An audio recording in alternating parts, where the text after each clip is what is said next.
السلام علیکم ورحمۃ اللہ وبرکاتہ.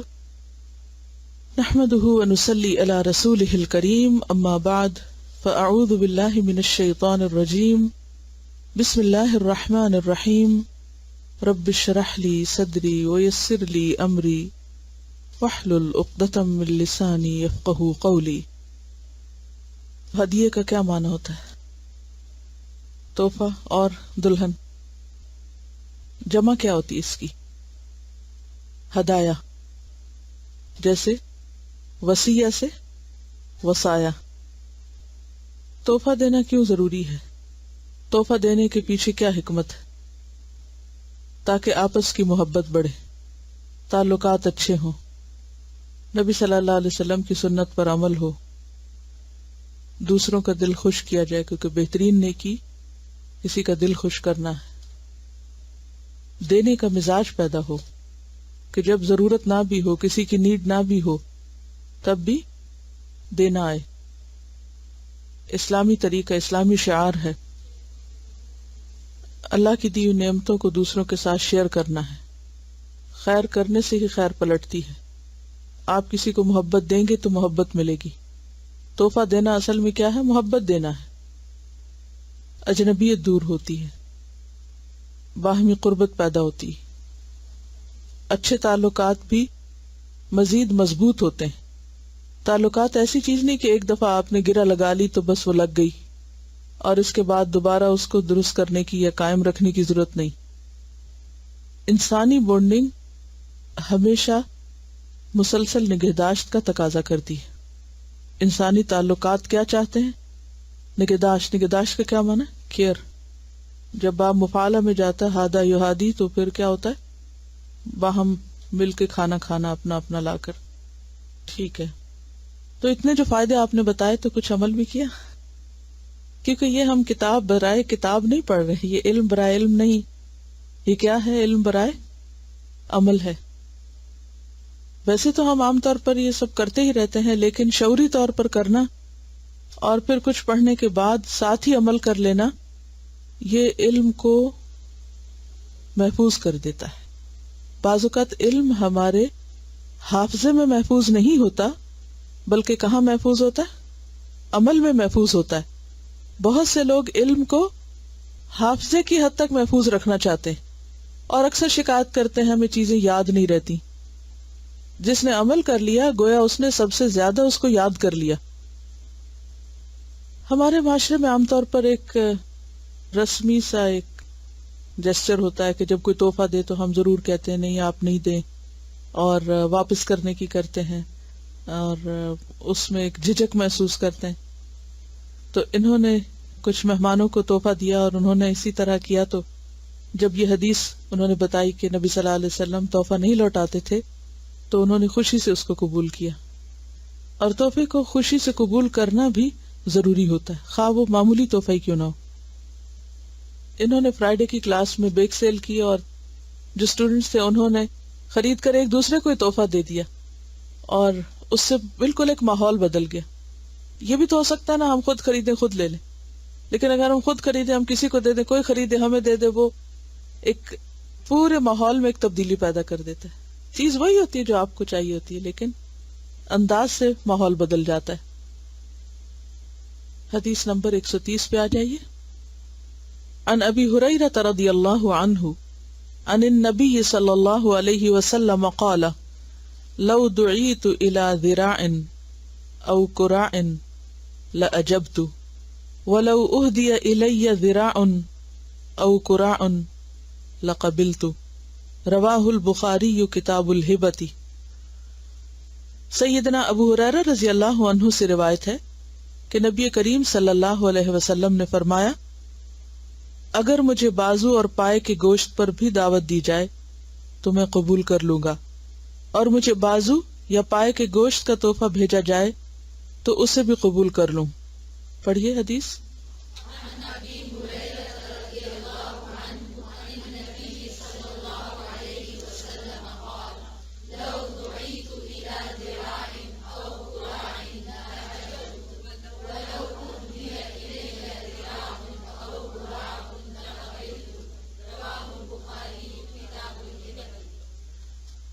عن ابی ہریرہ، ابو ہریرہ سے روایت ہے رضی اللہ عنہ، عن النبی، نبی صلی اللہ علیہ وسلم سے روایت ہے، قال، لو اگر، دعیت، میں بلایا گیا، دعوت دیا گیا، یعنی مجھے دعوت دی گئی، الا طرف، ذراع، ذراع کہتے ہیں بازو یا دستی کو، دستی کے گوشت کی طرف، یعنی کسی نے اگر بکرے کی دستی پکائی ہوئی ہو، او قرآن یا پائے پکائے ہوں، لأجبت، البتہ میں دعوت قبول کر لوں گا۔ عجیبو کا کیا معنی؟ قبول کرو، جواب دو، یعنی لأجبت، تو میں جواب دوں گا یعنی دعوت قبول کر لوں گا۔ ولو، اور اگر، اہدیہ، ہدیہ دیا گیا، الیہ، مجھے، یا ہدیہ بھیجا گیا مجھے، ذراع، بازو کا، او قراع، یا پائے کا، لقبلت، البتہ میں ضرور قبول کر لوں گا اس کو۔ تو اس سے کیا پتہ چلتا ہے کہ تحفہ ضروری نہیں کہ کوئی بہت ہی اعلیٰ درجے کی چیز ہو، بہت قیمتی چیز ہو، بہت ایکسپینسو ہو تو اسی کو قبول کرنا چاہیے۔ تحفہ خواہ کوئی معمولی چیز ہی کیوں نہ ہو، اس کو بھی خوش دلی سے قبول کرنا چاہیے اور دینے والے کو آنر بخشنا چاہیے۔ اور اس سے جو حدیث کا پہلا حصہ ہے اس میں دعوت کا ذکر ہے اور دوسرے میں تحفے کا ذکر ہے، تو اس سے ایک بات یہ پتہ چلتی ہے کہ دعوت کے لیے بھی ضروری نہیں کہ کوئی بہت بڑا اہتمام ہو۔ بعض اوقات انسان کی اتنی حیثیت نہیں ہوتی، بعض اوقات اس کے پاس وقت نہیں ہوتا، افورڈ نہیں کر سکتا کسی اعتبار سے، تو اس صورت میں جو بھی میسر ہو، جو بھی مہیا ہو، اسے آفر کر دینا چاہیے۔ ہم بعض اوقات شرماتے رہتے ہیں، یہ بھی کوئی دینے کی چیز ہے، یہ بھی کوئی کھلانے کی چیز ہے۔ ضروری نہیں کہ کوئی بہت اچھی چیز ہو تو وہی کھلانے کی ہے، بات یہ ہے کہ اصل چیز ہے وہ نیت اور ارادہ اور مقصد جو اس کے پیچھے ہے۔ اور یہ بھی ہو سکتا ہے کہ بعض اوقات کسی دوسرے کو معمولی چیز سے بہت فائدہ پہنچے، اور ہمارے کلچر میں تو پائے پکانا اور پائے کا تحفہ بھیجنا ایک بڑی بات ہے، اور شاید اس کی اصل یہی ہو، اوریجنلی وہیں سے ہی یہ چیز چلی ہو کہ نبی صلی اللہ علیہ وسلم کا پسندیدہ تحفہ تھا یا آپ نے اس کو اپریشیٹ کیا۔ لیکن یہاں سمبولکلی بھی اگر اس بات کو لیں کہ چھوٹی سی چیز پر بھی شرم محسوس نہیں کرنی چاہیے، نہ دینے والے کو اور نہ ہی قبول کرنے والے کو، دونوں طرف سے اس کا استقبال ہونا چاہیے اور اس کو اپریشیٹ کرنا چاہیے۔ There was this friend of mine اس کو بہت ہی شوق تھا کہ اس کو لوگ گفٹس وغیرہ دیں۔ Well, she enjoyed it, she liked it very much. تو ایک مرتبہ اس کے میں گھر تھی اور سب لڑکیاں وغیرہ اس کے لیے گفٹس وغیرہ لائی ہوئی تھی، تو کچھ گفٹس جو تھے they weren't like that good، تو she said کہ it's the thought that counts. And it really struck me کہ واقعی it's the thought that counts، کہ اس شخص نے کچھ سوچا کہ آپ کو وہ گفٹ دے، نہیں کہ اس چیز پر جائیں آپ کہ وہ ہے کیا۔ یعنی بنیادی چیز اور مقصد کیا ہے کہ یہ احساس دلانا ایک دوسرے کو کہ ہم ایک دوسرے کے لیے کیئر کرتے ہیں، ہم تمہارے بارے میں سوچتے ہیں، یا اس خود غرضی کو ختم کرنا جو عام طور پر پیدا ہو جاتی ہے لوگوں میں، خصوصاً جب کسی کے پاس کچھ مال آتا ہے یا زیادہ اس کو ملنے لگتا ہے تو اس کی ہرس اسی اعتبار سے بڑھنے لگتی ہے، تو اس ہرس کو اور بخل کو بھی ختم کیا جا رہا ہے۔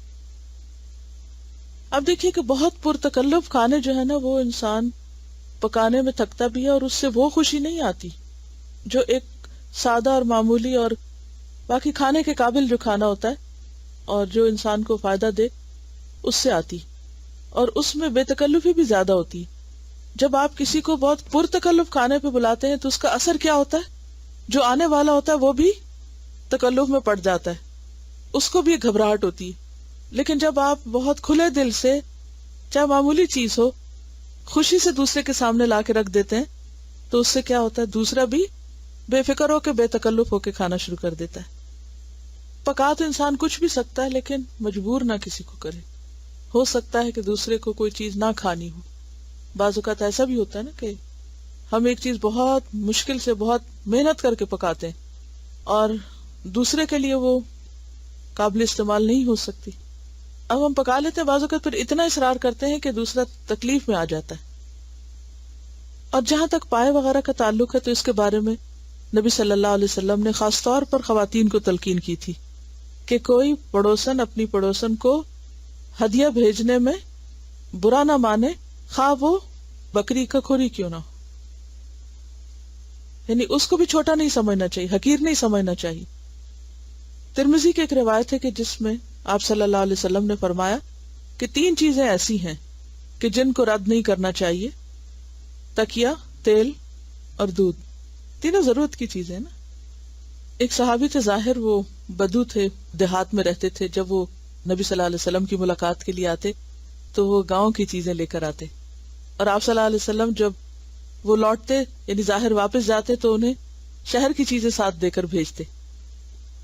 2 طرفہ خوشی کا موقع، کیونکہ آپ جس علاقے یا شہر میں رہتے ہو وہاں کی چیزیں آپ کے لیے معمولی ہو جاتی ہیں، چاہے کسی شہر میں ہو یا کسی گاؤں میں ہو، اور جب وہ دوسری جگہ لے جائی جاتی ہیں تو وہاں بہت قیمتی ہو جاتی ہیں، بہت امپورٹنٹ ہو جاتی ہیں، خواہ وہ معمولی چیز ہی کیوں نہ ہو. تو اس اصول پر بھی عمل کرتے ہوئے بعض اوقات سامان کس لیے ہم لوگوں کا زیادہ ہو جاتا ہے، صرف ایک علاقے کی چیزیں دوسرے میں لے جانے سے، اور دوسرے کے پہلے.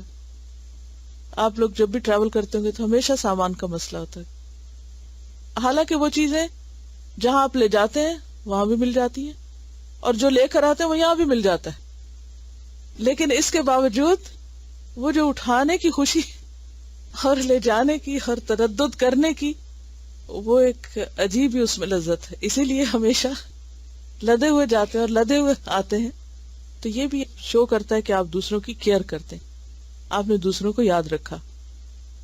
تو ایک شہر یا ایک علاقے سے دوسرے میں لے جانا اور وہاں سے پلٹانا یا ایکسچینج کرنا چیزوں کا، یہ بھی ہمارے نبی صلی اللہ علیہ وسلم کی سنت ہے. اس سے پہلے اگر آپ مصیبت کے مارے یہ کام کرتے رہیں تو آئندہ سے آپ اس کو خوشی کے ساتھ سنت سمجھ کے کریں، تاکہ وہ کام بھی ہو جائے اور اجر اور ثواب بھی محفوظ ہو. مقصد اگر سامنے ہو تو وہی کام جو ہے اس کا اثر بدل جاتا ہے. دیکھیے ہر چیز حدود کے اندر اور نارمل طریقے سے ہی اچھی لگتی.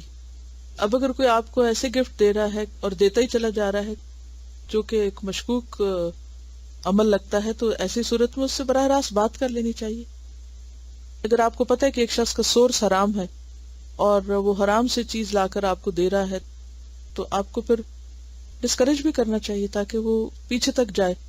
کیونکہ تحفہ محبت بڑھاتا ہے، اور جس سے آپ کی محبت ہے اس کے ساتھ بے تکلفی اتنی تو ضرور ہونی چاہیے کہ اگر وہ کوئی غلط کام کرے تو پھر آپ اس کو بتا بھی سکیں. عن ابن عباس رضی اللہ عنہما قال قال النبی صلی اللہ علیہ وسلم العائد فی ہبته کالعائد فی قیئہ رواہ البخاری کتاب الہبۃ.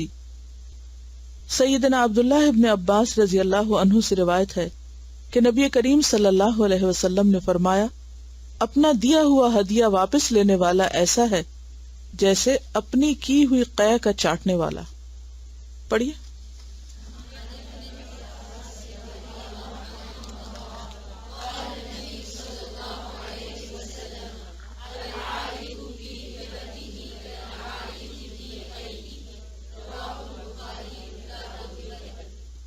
لفظی ترجمہ. ان ابن عباس، ابن عباس سے روایت ہے رضی اللہ عنہما، قال کہا، قال النبی فرمایا نبی صلی اللہ علیہ وسلم نے، العائد لوٹنے والا، عاد یعود عودن سے، فی ہبتہ اپنے تحفے میں یعنی تحفہ واپس لینے والا، کالعائدی مانند لوٹنے والے کے ہے، فی قیئہ اپنی قے میں، یعنی جیسے کوئی شخص قے نکال کے واپس منہ میں ڈال لے تو یہ اسی طرح کا عمل کیا ہے، تحفہ دے کر پھر اس کو واپس اپنے پاس دوبارہ لے لے. یعنی کتنی شدید بات ہے. یہ عمل جو ہے قے واپس چاٹنے کا اتنا کری ہے کہ جس کے تصور سے بھی گھن آتی. اس مثال سے بات سمجھائی گئی کہ جو شخص چیز دے کے واپس مانگتا ہے وہ اسی طرح کا مکروہ عمل کرتا ہے، انتہائی ناپسندیدہ کام کرتا ہے، اور یہ انتہائی انسانیت سے، عقل سے، اخلاق سے گری ہوئی حرکت. عام طور پر یہ کب ہوتا ہے؟ جب ناراضگیاں ہو جاتی ہیں. اسلام یہ نہیں چاہتا کہ لوگوں کے درمیان ناراضگی ہو. وہ تو یہ چاہتا ہے کہ اگر ناراضگی ہو تو اس ناراضگی کو دور کرنے کے اسباب اختیار کیے جائیں.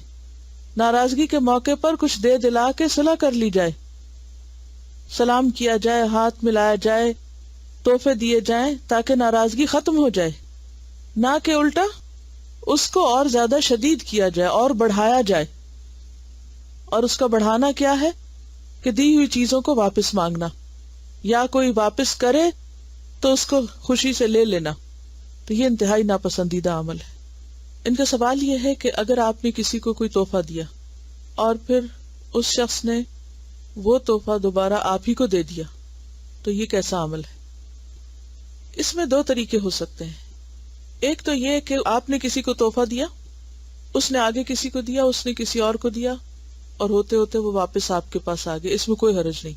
اس کی دلیل ہمیں سنت سے ملتی ہے کہ صحابہ کرام میں بعض اوقات ایسا عمل ہوتا تھا کہ ایک شخص دوسرے کو گفٹ دیتا اور وہ دوسرے کو دے دیتا، وہ آگے دے دیتا اور وہ دینے والے پر ہی پلٹ آتا. اس کو معیوب نہیں سمجھا گیا. اب یہ دینے والے پر اگر ایک پورا چکر کاٹ کے واپس آ گیا تو یہ شخص چاہے تو خود استعمال کر لے اور چاہے تو آگے دے دے. اس نے مانگا نہیں، یہ خود نہیں پلٹا اس کی طرف بلکہ پلٹایا گیا. دوسری صورت یہ ہے کہ آپ نے کسی کو دیا اور وہ بھول گیا کہ آپ نے دیا تھا، اور جب کوئی اور موقع آیا تو اس نے جب تحفے دینے چاہے تو جو آپ نے دیا تھا وہ دوبارہ آپ کے حصے میں آ گیا، کیونکہ اس نے اس کے مائنڈ میں، بیک اپ مائنڈ یا اس کے کانشیس میں انکانشیسلی وہ یہ سمجھ رہا تھا کہ آپ اس تحفے کے لائق ہیں، لہذا اس نے پلٹا دیا. ایسے میں اگر آپ کو یہ محسوس ہو کہ اس نے بھول کے آپ کو پلٹایا ہے تو اسے احساس نہ دلائیں، لے لیں. اب ایک اور صورت یہ ہے کہ ایک شخص کو آپ نے کچھ دیا، اس کے پاس لوٹانے کے لیے کچھ نہیں، وہ بھی کچھ دینا چاہتا ہے اور وہ کہتا ہے کہ میں نے آپ کو تحفہ قبول کیا، اب آپ اس کو میری طرف سے تحفہ لے لیں. تو ایسی صورت میں اس کا دل رکھنے کے لیے لیا جا سکتا ہے. یہاں جس چیز کی ممانعت ہے وہ یہ ہے کہ انسان کسی کو چیز دے، پھر کوئی ناراضگی ہو یا پھر اس کا دل چھوٹا ہونے لگے، جیسے بچوں کا عام طور پہ ہوتا ہے کہ پہلے کسی کو کوئی چیز دے دیتے، پھر تھوڑی دیر کے بعد لڑائی ہوتی تو پھر کہتے میری چیز نکالو. کبھی سنا دیکھا ہے یہ، نکالو میری چیز. تو جو بڑے لوگ بچوں کی طرح لڑتے ہیں، کئی بڑے ہو کر بھی بڑے نہیں ہوتے، وہ بڑے ہو کر بھی بچے رہتے ہیں. تو جو بچوں کی طرح لڑتے ہیں اور پھر یہ کہتے ہیں نکالو میری چیز، واپس دو مجھے وہ جو میں نے فلاں فلاں چیز دی تھی تمہیں، تو اس صورت میں ایسی اگر کوئی صورت ہے تو وہ سخت ناپسندیدہ ہے. مثلاً اگر شوہر نے اپنی بیوی کو اچھے وقت میں کوئی تحفہ دیا اور پھر بعد میں حالات خراب ہو گئے، تو قرآن کا حکم کیا ہے؟ اگر تم نے ان کو قنطار مال بھی دے رکھا ہو تو اس کو واپس نہ لو، الا یہ کہ اگر خلا کا معاملہ ہے اور عورت اپنے لیے طلاق خریدنا چاہتی ہے تو پھر اس صورت میں اگر وہ اس ٹرم اینڈ کنڈیشن پہ وہ واپس کرتی ہے کہ وہ اس کو دے کر اپنے آپ کو آزاد کرا لے تو اس کی اجازت قرآن سے ملتی ہے.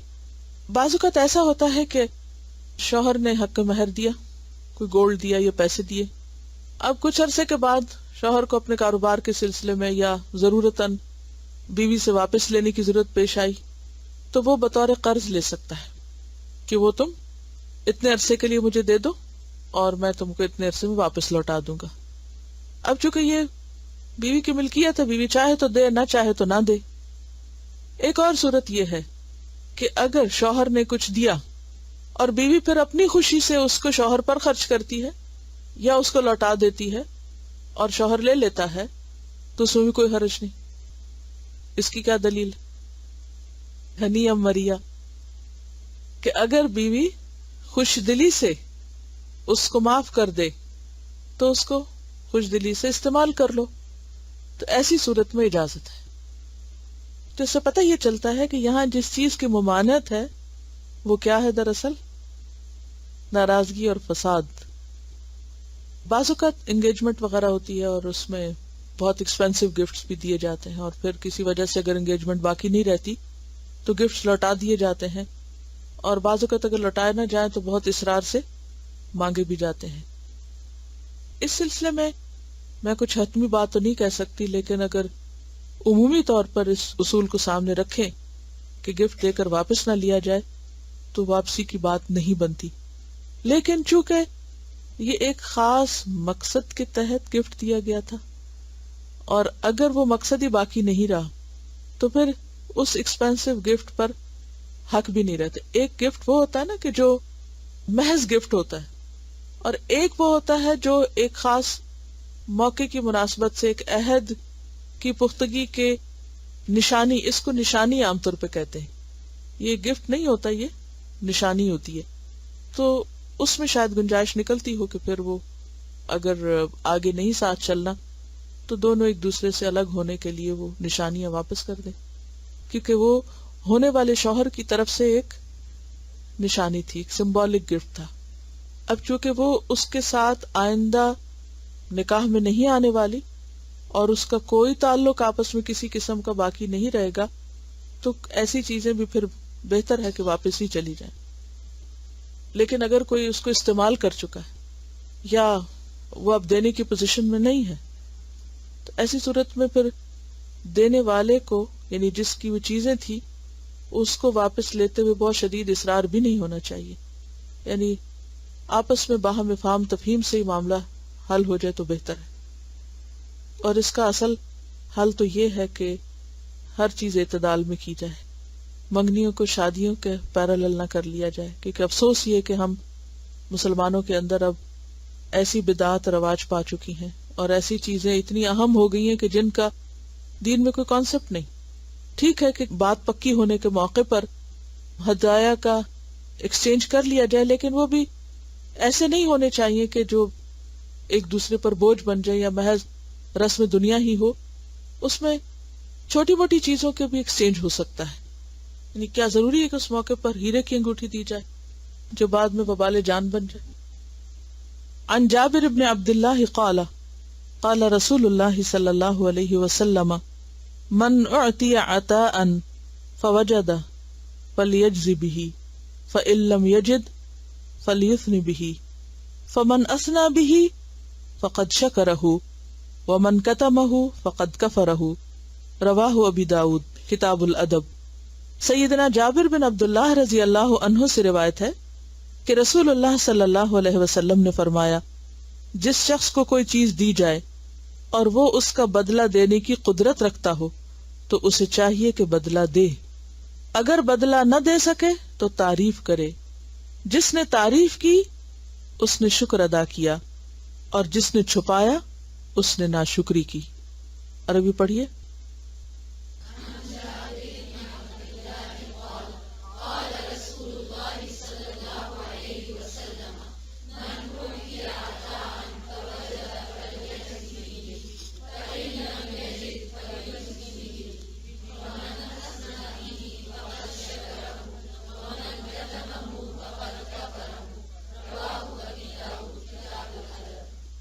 عن جابر بن عبداللہ، جابر بن عبداللہ رضی اللہ عنہ سے روایت ہے، قال کہتے ہیں، قال رسول اللہ صلی اللہ علیہ وسلم، رسول اللہ صلی اللہ علیہ وسلم نے فرمایا، من جو کوئی، اعطیا دیا جائے، عطاءً کوئی دینے کی چیز یعنی بخشش، عطیہ تحفہ، فوجد پھر وہ پائے یعنی اس کے پاس کچھ ہے، فلیجز بہ پس چاہیے کہ بدلہ دے ساتھ اس کے، کس کے؟ جو اس کے پاس ہے، یعنی لوٹائے اس کو کسی طرح. یعنی جسے کوئی چیز ملی اور وہ اپنے پاس کچھ اور پاتا ہے تو اسے چاہیے کہ وہ دوسرے کو بھی کچھ دے. فإن لم یجد پھر اگر وہ نہ پائے، یعنی جس نے تحفہ لیا اس کے پاس دینے کو کچھ بھی نہیں. بعض اوقات ایسا ہوتا ہے نا کہ آپ کسی ایسے شخص کو تحفہ دیتے ہیں جس کے پاس دینے کے لیے کچھ ہے ہی نہیں. اب وہ کیا کرے؟ ایسے میں وہ بہت برڈن فیل کرتا ہے نا کہ مجھے اتنا قیمتی تحفہ ملا، اب میں کیا کروں، میں تو لوٹا نہیں سکتا، دے نہیں سکتا. تو ایسی صورتحال کا بھی حل بتایا گیا. فإن لم یجد اگر وہ نہ پائے، فلیثن بہ پس چاہیے کہ تعریف کرے اس کی، کس کی؟ تحفہ دینے والے کی. تحفہ لانے والے کی تعریف کرے. کہاں؟ اس کے سامنے بھی اور اس کے پیچھے بھی. یعنی اس کا دل کسی طرح خوش کرے، اس کی قدردانی کرے، اس کا اظہار کرے کہ اس نے میرے ساتھ احسان کیا ہے. فمن اسنا بھی، تو جس نے اس کی تعریف کر دی، فقد شکرہ، تو اس نے اس کا شکر ادا کر دیا، شکریہ کر دیا. یعنی تعریف کرنا بھی دراصل کیا ہے؟ تھینک فل ہونا. ومن کتمہ، اور جس نے اس کو چھپا دیا. کس کو؟ اس کے نیک عمل کو، اس کی خیر اور بھلائی کو، اس کے احسان کو. فقد کفرہ، پس تحقیق اس نے اس کی ناشکری کی. رواہ ابو داؤد، ابو داؤد نے اس کو کتاب الادب میں روایت کیا ہے. اس سے کیا پتہ چلتا ہے کہ حل جزاء الاحسان الا الاحسان، کیا احسان کا بدلہ احسان کے سوا کچھ اور ہو سکتا ہے؟ یعنی احسان کا بدلہ احسان ہی کی شکل میں ہونا چاہیے. اب وہ احسان کس طرح کا ہو؟ ضروری نہیں کہ چیز کے اعتبار سے برابر کا ہو. یعنی بعض اوقات کوئی شخص آپ کو کوئی مادی چیز دے کے، کوئی مٹیریل دے کر آپ پر احسان کرتا ہے. آپ کے پاس جواباً مٹیریل نہیں ہے، آپ نہیں دے سکتے. اب دو چیزیں ہیں، یا تو یہ کہ پھر آپ کچھ بھی نہ کریں اور یہ سوچے کہ میں تو کچھ دے نہیں سکتا، میرے پاس تو کچھ ہے نہیں. اور دوسرا یہ ہے کہ آپ زبان سے بدلہ دیں. اور زبان سے بدلہ کیا ہے؟ تعریف کرنا. یہاں اس بات کی بھی آپ کو اچھی طرح سمجھ آ جائے گی کہ محض کسی کی تعریف کرنا برا نہیں ہوتا، تعریف کی جا سکتی. وہ ایک حدیث ہے نا جس میں تعریف کرنے سے روکا گیا ہے، منع کیا گیا ہے. تو بعض لوگ اس کو بہت ریجڈلی فالو کرتے اور کسی کی اچھائی اور کسی کی بھلائی اور کسی کی خیر کا کہیں کوئی ذکر نہیں کرتے، اور اگر کوئی اور کر رہا اس کو بھی منع کرتے ہیں کہ نہیں، تعریفیں کر کے بگاڑنا نہیں چاہیے کسی کو، اور تعریف بالکل منع ہے. ایسا نہیں ہے. اگر آپ بخاری پڑھیں اس میں بھی کتاب الادب میں، تو آپ کو بہت اچھی طرح بات واضح ہو جائے گی کہ کس تعریف سے منع کیا گیا، کتنی تعریف سے منع کیا گیا، کس موقع کی تعریف سے منع کیا گیا. وہاں جس تعریف سے منع کیا گیا ہے وہ خوش آمد ہے، مبالغہ آرائی ہے. اور ایسے موقع کی تعریف کہ جس میں انسان کے اندر تکبر پیدا ہو یا اس کے اندر بگاڑ پیدا ہو. مثلا آپ اپنے بچے کو اچھے کام پر اپریشیٹ کرتے ہیں، اس سے اس کو انکریجمنٹ ملتی ہے، وہ خوش ہوتا ہے، مزید کام میں آگے بڑھتا ہے. ہوتا ہے نا ایسے. اور بعض اوقات آپ کو پتا ہوتا ہے کہ اگر میں نے یہاں تعریف کی تو یہ بگڑ جائے گا، تو اس موقع پر آپ تعریف کو کیا کرتے ہیں؟ روک لیتے ہیں. تو موقع کی مناسبت اور ضرورت کے تحت کسی بھی کام کا کرنا ناجائز نہیں ہوتا. پھر اسی طرح یہ کہ جھوٹی تعریفیں نہیں کرنی چاہیے. یہاں جس تعریف کی بات ہے وہ دل سے کی ہوئی تعریف ہے، شکر گزاری کے الفاظ ہیں. یعنی یہ جو آگے کی بات ہے نا اس حدیث کی، وہ اس تعریف کے مقصد کو بھی واضح کر رہی ہے. اور وہ کیا ہے؟ شکر گزاری، تھینک فل ہونا. اور یہ انتہائی اہم ہے. جب ہم دوسروں کے شکر گزار نہیں ہوتے یا ان کے احسان کو مانتے نہیں، زبان سے اس کا اقرار ہی نہیں کرتے، تو اس کا نقصان کیا ہوتا ہے؟ دوسرے کے دل میں جگہ نہیں بنتی. یعنی کسی نے آپ پر احسان کیا اور آپ نے مڑ کے ذکر ہی نہیں کیا. بعض اوقات آپ اس کے سامنے نہیں بھی کہہ سکتے، ایسا موقع ہوتا ہے آپ کو شرم آتی ہے، آپ نہیں کہہ سکتے. تو آپ کے پاس بہت سے اور موقع ہو سکتے ہیں جہاں اس کی غیر حاضری میں، اس کی غیر موجودگی میں، اس کے جاننے والے، اس کے چاہنے والوں کے سامنے اس کی تعریف کریں. تو یہ بھی ایک انداز ہے شکر گزار ہونے کا. تو کسی کے تحفے کی قدردانی بے حد ضروری ہے، خواہ وہ معمولی تحفہ ہو، خواہ آپ قدردانی جواباً تحفہ دے کے کریں یا اچھے الفاظ ادا کر کے کریں، شکریہ ادا کر کے کریں. اگر قدردانی نہ کی جائے تو تحفہ دینے کا مقصد فوت ہو جاتا ہے، وہ محبت تو نہیں بڑھتی نا. پھر اصل میں ہمارے پاس چیزیں آ بہت گئی ہیں، اس لیے بھی ہم ناقدرے ہو گئے. چوائس بہت بڑھ گئی، سلیکشن بڑی زبردست ہو گئی، لہٰذا کوئی معمولی چیز تو ہم کو پسند ہی نہیں آتی. لہٰذا کوئی کچھ بھی ہم پر احسان کرے ہمیں پتہ ہی نہیں چلتا کہ وہ احسان ہوا، اسے ہم الٹا بوجھ سمجھنے لگتے ہیں. تو اگر ہم تحفے کا مطلب یاد رکھیں تو پھر سلیکشن بھی تحفے کی ویسی ہی ہوگی اور دینے کا انداز بھی ویسا ہوگا اور واقعی وہ محبت بڑھانے والا بھی ہوگا. کیونکہ ہمیں تحفے کا مطلب ہی یاد نہیں رہتا، لہٰذا ہم صرف اس کو ایک خانہ پوری کرتے ہیں کہ مجبوری ہے دینا ہے، لہٰذا جو بھی آئے ہاتھ میں دے ڈالو. اس حدیث سے یہ بات بھی پتہ چلتی ہے کہ تحفہ ضروری نہیں کہ مادی شکل میں ہو، بلکہ غیر مادی چیزوں کا بھی تحفہ ہو سکتا ہے جس میں اچھے الفاظ، تعریف اور شکریہ کے الفاظ ہیں. اسی طرح علم کا تحفہ بھی تحفہ کہلاتا ہے، یعنی کسی کو علم سکھانا جو ہے وہ بھی تحفہ ہے. گویا کسی کی تربیت کرنا، اسے مینر سکھانا، اس کو اچھی بات بتانا، یہ بھی ایک تحفہ ہے. اس سلسلے میں ہم دیکھتے ہیں حضرت ابن عباس کا طرز عمل. ابن عباس کون تھے؟ مفسر قرآن، نبی صلی اللہ علیہ وسلم کے چچا کے بیٹے. عن ابن عباس رضی اللہ عنہ انہ قال لرجل الا اتحفک بحدیث تفرح بها. ابن عباس رضی اللہ عنہ نے ایک شخص سے کہا، کیا میں تمہیں ایک ایسی حدیث کا تحفہ نہ دوں جس سے تم خوش ہو جاؤ؟ ایک حدیث کا تحفہ دوں جس سے تم خوش ہو جاؤ. اب یہاں لفظ اتحف کا آیا ہے جس کا معنی ہی تحفہ ہے، اور تفرح بہا کا معنی کیا ہے کہ تحفہ ہوتا ہی کس لیے ہے؟ خوش کرنے کے لیے. کیونکہ بعض لوگوں کو مادی چیزوں سے کوئی خاص دلچسپی نہیں ہوتی. ہر شخص کی چوائس فرق ہوتی ہے نا. کسی شخص کو چیزیں اچھی لگتی ہیں اور کسی کی دلچسپی علم سے ہوتی ہے. کسی کو کتاب اچھی لگتی ہے، کسی کو کپڑے اچھے لگتے ہیں، کسی کو کھانے کی چیز اچھی لگتی ہے.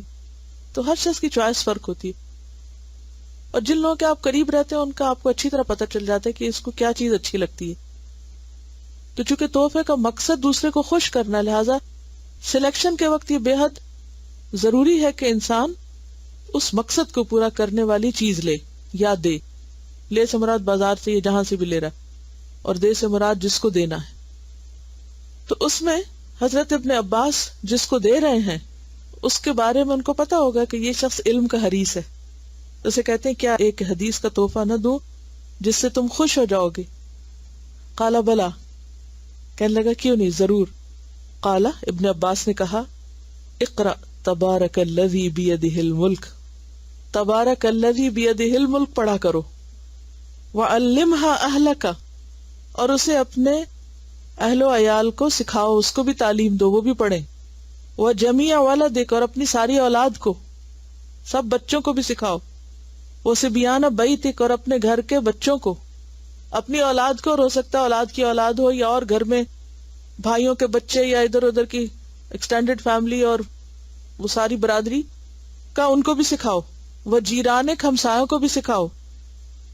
فإنها المنجیۃ، کیونکہ وہ نجات دلانے والی ہے، بچانے والی ہے. والمجادلۃ، اور جھگڑنے والی ہے. تجادل او تخاصم، جو جھگڑا کرے گی، یوم القیامت، قیامت کے دن، عند ربہا، اپنے رب کے پاس، لقارئہا، اس کے پڑھنے والے کے لیے. سورۃ الملک اپنے پڑھنے والے کے لیے قیامت کے دن اپنے رب کے پاس جھگڑے گی کہ یا رب اس شخص کو بخش دو، کیونکہ یہ سورت کو پڑھا کرتا تھا. اور عذاب قبر سے بھی بچانے والی ہے، آگ سے بچانے والی ہے. تو اس سے کیا پتہ چلتا ہے یہ کس قسم کا تحفہ تھا؟ علم کا تحفہ. تو بعض اوقات آپ کسی کو مال کا تحفہ دیتے ہیں، بعض اوقات تعریف کا تحفہ دیتے ہیں، شکریہ کے الفاظ کا تحفہ دیتے ہیں، علم کا تحفہ دیتے ہیں، کوئی اچھی بات کسی کو سکھاتے ہیں، لیکن مقصد وہی ہے کہ دوسرا خوش ہو جائے. اور پھر آپ دیکھیے کہ ابن عباس صرف یہ نہیں کہتے کہ اچھا یہ لو تحفہ اور یہ سورت پڑھ لو، بلکہ کیا کہتے ہیں، صحابہ کا انداز بھی یہاں پتہ چلتا ہے کس قدر حریص تھے علم کو پھیلانے کے. ڈیٹیل میں بتاتے ہیں، اس کو خود پڑھو، اپنی بیوی کو سکھاؤ. علمھا اہلک، اہل سے مراد یہاں بیوی، اور جمیع ولدک، سارے بچوں کو، یہ نہیں کہا ولدک، کہا سارے بچوں کو. وصبیان بیتک، گھر کے سارے بچوں کو. وجیرانک، ہمسایوں کو بھی. بچے گا کون؟ کوئی جاہل رہے گا؟ کوئی بھی نہیں رہے گا. اس سے ایک اور بات پتہ چلتی، اور وہ یہ ہے کہ تحفہ جس کو دیا جا رہا ہو وہ اسے خود بھی استعمال کرے اور دوسروں کو بھی فائدہ پہنچائے. بعض اوقات کیا ہوتا ہے کہ مثلا گھر میں کسی ایک شخص کو تحفہ مل رہا ہے، کوئی تحفہ لایا، کوئی کھانے کی چیز لایا کچھ. اب کیا ہے، کوئی مثلا بیمار ہے اس کے لیے کوئی تحفہ آتا ہے یا کسی مناسبت سے، تو اب کیا ہوتا ہے وہ اگر اس کو لے کر صرف اپنے لیے خاص کر لے تو اس سے بھی کیا ہوتا ہے جو آس پاس والے ہیں ان کا دل چھوٹا ہوتا ہے. تو ہونا کیا چاہیے، کوئی گفٹ آئے اسے کھولے اور اگر دوسروں کو آفر کر سکتے کریں. مثلا کسی نے پرفیوم دیا آپ کو، کھولیں اس کو اور سب پہ چھڑک دیں، سب خوش ہو جائیں گے. تو یہاں بھی اگر کوئی علم کی بات پتہ چلیے تو آگے شیئر کریں، وہ بھی خوش ہو جائیں گے. تو ان خوشیوں کو بانٹنا چاہیے، زندگی کے بوجھ ہلکے ہو جاتے ہیں. بعض اوقات آپ کسی کی خدمت کر کے بھی خدمت کا تحفہ بھی دے سکتے ہیں، کمپنی دے سکتے ہیں. اصل میں اسلام مزاج یہ پیدا کرنا چاہتا ہے کہ لو بھی اور دو بھی. لو تاکہ دو، ویسے نہیں دیتے ہو تو اس طرح دو، کیونکہ جب تک انسان دیتا نہیں، بخل ختم نہیں ہوتا، اس وقت تک دل کھلتا نہیں، اور جب دل کھلتا نہیں، دل بڑا نہیں ہوتا تو تعلقات اچھے ہو ہی نہیں سکتے. When we were just discussing about Ibn Abbas radiallahu anhu, his tradition that he went to a person and said, should I not give you a gift of hadith? So I was remembering this previous Ramadan, what we did was with our neighbors who were non-Muslims, we gave them all gifts. Like we wrapped a few things up and then we wrote their name and whatever, and we said, this is the Eid gifts for you and whatnot. I remember one of our neighbors is a Jehovah's Witness, a very strict Jehovah's Witness. They didn't accept the gift, and they said that in our religion we don't accept gifts from other people. And just going through that tradition of Ibn Abbas, I just realized how important it is to give gifts, because this is the way you communicate with other people, and it's the way that you can teach other people. Like for example, that gentleman, he refused to accept that gift. So I was thinking, there's no other way I can teach him about Islam, because he won't accept anything from me. So in that sense we have to be open. بات ہوئی تھی non Muslims کو تحفہ دینے کی، اور صحابہ کرام کے طرز عمل سے ہمیں یہ پتہ چلتا ہے کہ وہ صرف مسلمز کو ہی نہیں، نان مسلمز کو بھی تحفے دیا کرتے تھے. بہقی کی روایت ہے، الادب المفرد میں ہے، عبداللہ ابن عمر رضی اللہ عنہ کے بارے میں کہ انہ ذبحت لہ شاۃ، ان کے لیے ایک بکری ذبح کی گئی. فجعل یقول لغلامہ، تو اپنے غلام سے کہتے رہے، بار بار کہتے رہے، اہدیت لجارنا الیہودی، اہدیت لجارنا الیہودی، کیا تم نے ہمارے یہودی پڑوسی کو تحفہ بھیجا ہے، ہمارے یہودی پڑوسی کو تحفہ دیا ہے. یعنی گھر میں جیسے عام طور پر کوئی چیز آتی ہے تو ہمسایوں کا حق کیا ہے کہ ان کے ساتھ بھی شیئر کی جائے. اب بعض اوقات ہمسائے نان مسلم ہوتے ہیں، تو عبداللہ ابن عمر کا طرز عمل کیا ہے، بکری ذبح ہو رہی اور کسی کی فکر نہیں، بار بار کہہ رہے ہیں وہ یہودی ہمسائے کو دی کہ نہیں دی. اس سے کیا پتہ چلتا ہے کہ دین کو آگے پہنچانے کے لیے بے حد ضروری ہے کہ ہم صرف مسلمانوں ہی کو نہیں بلکہ نان مسلمز کو بھی ہدیے دیں. اور پھر انہوں نے یہ حدیث کوٹ کی، سمعت رسول اللہ صلی اللہ علیہ وسلم یقول، عبداللہ ابن عمر کہتے ہیں کہ میں نے رسول اللہ صلی اللہ علیہ وسلم کو کہتے ہوئے سنا، ما زال جبریل یوصینی بالجاری حتی ظننت انہ سیورثہ، کہ جبریل مسلسل مجھے ہمسائے کے ساتھ اچھا سلوک کرنے کی وصیت کرتے رہے، تاکید کرتے رہے، یہاں تک کہ میں سمجھا کہ اب عنقریب وہ اس کو وارث بھی بنا دیں گے، کہ وہ وارث بن جائے گا ہمارے مال کا. اتنی زیادہ تاکید کہ اس کو دو. لیکن عام طور پر جو ہدیے دیے جاتے ہیں نان مسلمز کو، وہ ان کی جو سیلیبریشنز ہوتی ہیں یا ان کے خاص مواقع ہوتے ہیں ان کے اوپر دیے جاتے ہیں. تو اس میں آپ دیکھیے کہ جو ایسے مذہبی مواقع ہیں کہ جو آپ سمجھتے ہیں کہ ان کے پیچھے کانسیپٹ درست نہیں، تو ان میں شریک نہیں ہونا چاہیے. ہاں آپ اپنے مواقع کے اعتبار سے ان کو دے سکتے ہیں، جیسے ابھی رمضان کی بات ہوئی تھی یا عید کی بات ہے یا کسی اور موقع پر، یا عام حالات میں بھی موقع نہ بھی ہو تو آپ گفٹ بھیج سکتے ہیں. لیکن ایسی چیزیں جو سراسر اصول کے خلاف ہوں ان کو اپریشیٹ کرنا اور انکریج کرنا درست نہیں. تو ہدیہ جو ہے رشتہ داروں کو، گھر کے افراد کو، دوستوں کو، اور اس کے علاوہ ہمسایوں کو اور ہمسایوں میں سے نان مسلمز کو بھی دیا جا سکتا ہے اور دینا چاہیے. اب اگر آپ کے پاس ایک چیز ہو اور ہمسائے دو ہوں یا زیادہ ہوں تو کیا کیا جائے؟ ان عائشہ قالت، حضرت عائشہ روایت کرتی ہیں، کہتی ہیں، قلت یا رسول اللہ، میں نے کہا ہے اللہ کے رسول صلی اللہ علیہ وسلم، ان لی جارین، میرے دو پڑوسی ہیں، فإلی ایہما اہدی، میں ان میں سے کس کو تحفہ بھیجوں؟ قال الی اقربہما منک بابا، اس کو جس کا دروازہ تم سے قریب تر ہو، جس کا ڈور کلوزسٹ ہے، اس کو دو، یعنی جو فاصلے میں کم ہے اس کا حق زیادہ ہے. نان مسلمز کو جہاں تک تحفہ دینے کی بات ہے تو ضروری نہیں کہ وہ صرف اہل کتاب ہوں، وہ مشرک بھی ہو سکتے ہیں، کوئی بھی ہو سکتا ہے کسی بھی دین میں، حتیٰ کہ ان کو کوئی دین نہ بھی ہو اس کو بھی دے سکتے ہیں. اور اس کے لیے بخاری کی ایک روایت ہے، حضرت عمر رضی اللہ تعالیٰ عنہ نے دیکھا کہ ایک شخص ایک ریشمی کپڑے کا جوڑا بیچ رہا ہے. انہوں نے رسول اللہ صلی اللہ علیہ وسلم سے عرض کیا کہ یا رسول اللہ صلی اللہ علیہ وسلم، آپ یہ جوڑا خرید لیجئے اور جمعے کے دن اور باہر کے لوگ جب آپ کے پاس آئیں اس وقت پہنا کیجئے. یعنی خصوصی مواقع کی مناسبت سے آپ زیادہ قیمتی جوڑا ہے تو اس وقت پہنا کریں. آپ نے فرمایا یہ تو وہ پہنے گا جو آخرت میں بے نصیب ہے، یعنی مردوں کے لیے ریشمی لباس درست نہیں، اور اگر وہ دنیا میں پہنتے ہیں تو آخرت میں محروم رہیں گے.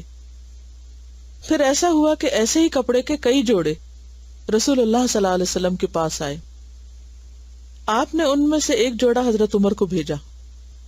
انہوں نے عرض کیا یا رسول اللہ صلی اللہ علیہ وسلم، میں اسے کیوں کر پہنوں؟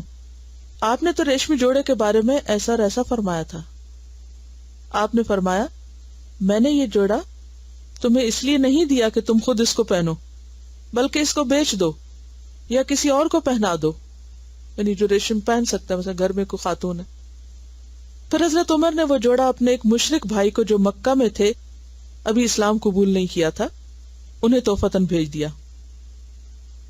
تو اس سے کیا پتہ چلتا ہے کہ بعض اوقات آپ کو کوئی ایسا تحفہ بھی مل سکتا ہے کہ آپ کے لیے اس کا استعمال جائز نہیں، دینی اعتبار سے یا صحت کے اعتبار سے.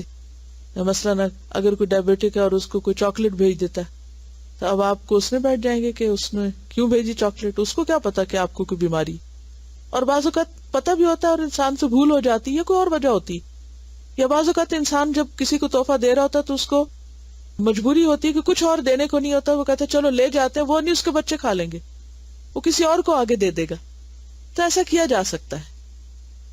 یہ بعض اوقات آپ کسی کو ایسی چیز دے سکتے ہیں جو براہ راست اس کے کام کی نہیں بھی، لیکن وہ آگے اس کو کسی اور کو دے دے. تو اس حدیث سے یہ بات بھی پتہ چلتی ہے. مثلا اگر آپ کو کوئی ایسا کیک بھیج دے جس کے بارے میں آپ کو شک ہو کہ وہ حلال ہے یا حرام ہے، یا وہ پاک ہے یا ناپاک ہے، تو ایسی صورت میں آپ اسی کو لوٹانے کی بجائے کسی ایسے شخص کو دیں کہ جو اس کو کھا سکتا ہے.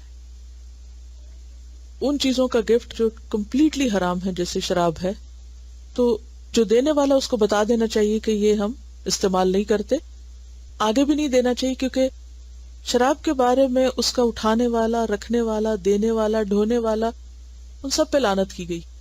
تو چونکہ حکم بہت سخت ہے، لہٰذا اس طرح کی جو صریحاً بالعین حرام ہے، یعنی کہ واضح طور پر ان کی حرمت اور شدید حرمت آئی ہے، تو ان چیزوں کو پھر آگے نہیں دینا چاہیے. مگر مشکوک چیزیں جو ہیں کہ جیسے آپ کو کسی نے کیک دیا، آپ کو نہیں پتا کہ پوری طرح حلال ہے یا نہیں، تو ایسی صورت میں آپ اسے ضائع کرے، پھینکے، تو جو لوگ اس کو کھاتے ہیں آپ اس کو دے سکتے ہیں.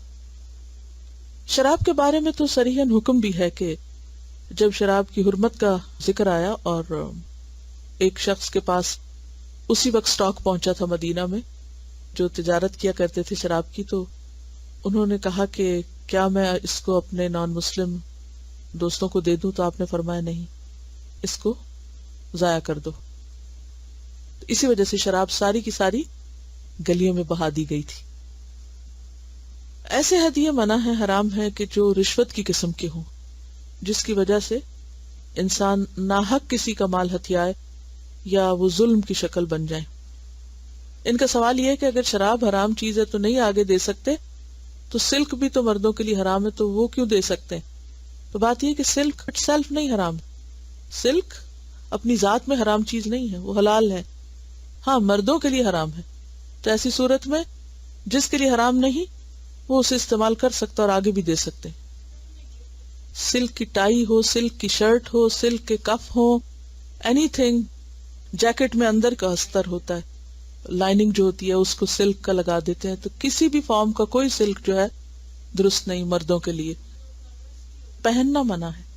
اس کا یہ مطلب نہیں کہ مرد ٹچ بھی نہ کرے اور کاروبار ہی نہ کرے. انہیں اگر سلک کا کاروبار کرنا پڑے، اٹھائیں گے، رکھیں گے، ادھر ادھر کریں گے تو اس کی اجازت ہے. ان کا سوال یہ ہے کہ مثلاً اگر آپ کسی کو ایسا تحفہ دیں کہ آپ کو شک ہو کہ وہ اسے ابیوز کرے گا، مس یوز کرے گا، کسی ایسی جگہ استعمال کرے گا کہ وہ گناہ کا کام ہوگا، تو پھر تو اس صورت میں یہ آپ کی ذمہ داری نہیں. کیونکہ مثلاً اگر آپ کسی کو کٹلری سیٹ دیتے ہیں اور اس میں ایک بہت اچھی قسم کی چھری ہے اور وہ اس کو مس یوز کر لے تو آپ ذمہ دار نہیں ہیں. ٹھیک ہے.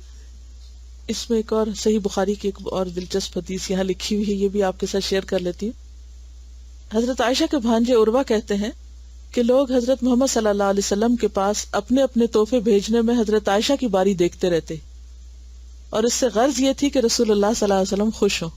کیونکہ ایک موقع پر جب آپ سے پوچھا گیا کہ آپ کو لوگوں میں سب سے زیادہ محبوب کون ہے، تو آپ نے فرمایا عائشہ. تو سوال کرنے والے نے پوچھا کہ پھر اس کے بعد مردوں میں سے کون ہے، تو آپ نے فرمایا عائشہ کا باپ. تو سوال کرنے والا کہتا ہے کہ کاش میں یہ سوال نہ کرتا. اور اس میں آپ صلی اللہ علیہ وسلم کی سچائی دیکھیں کہ جو محبوب تھا نام لے دیا کہ ہاں فلاں پیارا ہے. ہمارے ہاں کوئی مرد یہ اقرار نہیں کرے گا کہ اسے اپنی بیوی سے محبت ہے، بلکہ وہ اپنی مردانگی کیا سمجھتا ہے کہ اس سے نفرت یا اس سے اجنبیت کا اظہار کرتا رہے. پھر سب خوش رہتے ہیں کہ ہاں ٹھیک ہے یہ بہت اچھا انسان ہے جس کو اپنی بیوی سے کوئی تعلق نہیں. ایک میل ہے اب گفٹ کے اوپر، تو آپ کے ساتھ شیئر کرتے ہیں. پیاری استاذہ السلام علیکم ورحمۃ اللہ. I hope you all practice what we learned in our Husn Akhlaq class. Gifts are for sure a source of increasing love amongst ourselves, if we are true Muslims who follow the Quran and the Sunnah. What usually happens after weddings and celebrations, that instead of becoming closer and bonding, some relatives and friends are driven further apart with ill feelings that sometimes last forever, over what was given as gifts for that occasion. Most of the time, for many of us, it is hard to meet what has become a norm of gift giving for certain occasions as well as relations. The poor Mamu, for example, is expected to give a gift which is more expensive than others in the family, and so on. The ones who cannot afford much then try to buy a gift which is not as costly but looks expensive. And that is when the problem starts. 13 years ago, when I and my husband returned from Hajj, a friend of mine came to visit me. She brought some sweets as well as a gift for me. After she had left, I opened the nicely wrapped box and saw a bright orange flower print, crinkled crepe material for a kameez, and a bright orange shiny satin one which was plain for a shalwar. On top of it, the material was not enough. I was literally hurt, as my friend knew my taste, and she herself was always very well dressed. The dessert she had brought would have been enough, but alhamdulillah I didn't hold a grudge against her. She must have had good intentions, I thought, and since that day, whenever I have to give a gift, I make sure it is something that I like and I would use. This is what I have always taught my children as well, and I am happy to see that they try to follow the Sunnah. Over a year ago, when we at Al-Huda were collecting items for the earthquake victims in Pakistan, I was visiting my daughter and told her about it as well. She happily told me that she would like to donate and that I should help her put stuff in boxes. She started with the kids' cupboards and took out all the clothes that she had bought but had not used, as well as the ones she got as gifts but did not like.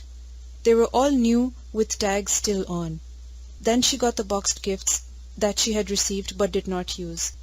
As I was helping her, I told her that she could keep some to give as gifts. She said, "Didn't you always tell us that we should give others what we like for ourselves?" I was happy to hear that and told her that is what the Quran and Sunnah teach us, and it is for our own good. What to remember when buying gifts? Number 1, use more common sense, and you will have to use less money.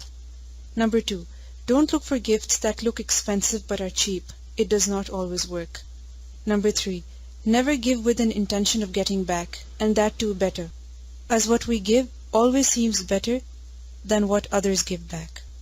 Just as we are supposed to forgive and forget, we should give and forget as well. Gift giving is a form of sadaqah, so there should be no manni wal adha following it. Remember that if we really like for ourselves what we are giving to others, inshallah, they will like and appreciate it. Keep the persons who you are buying the gift for, likes and dislikes, status, lifestyle or personality in mind while buying the gift. Do not spend more than you can afford just to impress others. What does not please you cannot make others happy. I hope that from now on we will enjoy giving gifts and choose an appropriate one as well, and expect the ajr from Allah subhanahu wa ta'ala only, inshallah. Wassalam.